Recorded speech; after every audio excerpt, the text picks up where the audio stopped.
জাতীয় নির্বাচনের পর উপজেলা পরিষদ ও সংরক্ষিত নারী আসনে নির্বাচন আয়োজনের তোড়জোড় শুরু হয়েছে ইসিতে। বিকেলে এই দুটি নির্বাচন নিয়ে প্রস্তুতির ব্যাপারে আলোচনা করতে আনুষ্ঠানিক সভায় বসে নির্বাচন কমিশন।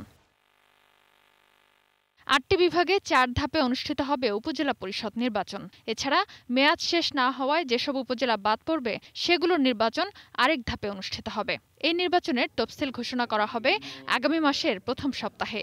সভা শেষে ব্রিফিংয়ে এসব কথা জানান ইসি সচিব।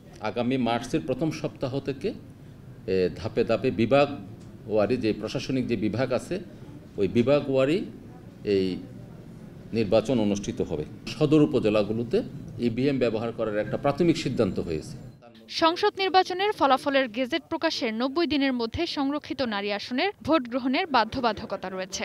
সচিব জানান, এই নির্বাচনের তফসিল ঘোষণা করা হবে আগামী ১৭ ফেব্রুয়ারি। সোমবারই রাজনৈতিক দলগুলোকে এ বিষয়ে চিঠি দেওয়া হয়েছে।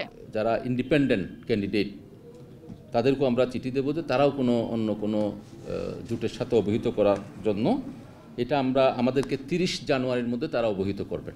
১২ ফেব্রুয়ারির মধ্যে আমরা একটা ভোটার তালিকা প্রণয়ন করব। ভোটার তালিকা প্রণয়ন করার পরে ১৭ ফেব্রুয়ারি ৫০টি আসনের নির্বাচনের জন্য তফসিল ঘোষণা করা হবে।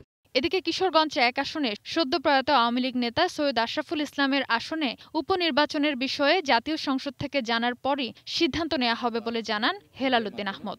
আমরা সংসদ সচিবালয় থেকে ওনার বিষয়টি অবগত হওয়ার পরে মাননীয় সংসদ সদস্য বিস্তারিত তফসিল ঘোষণা করবেন।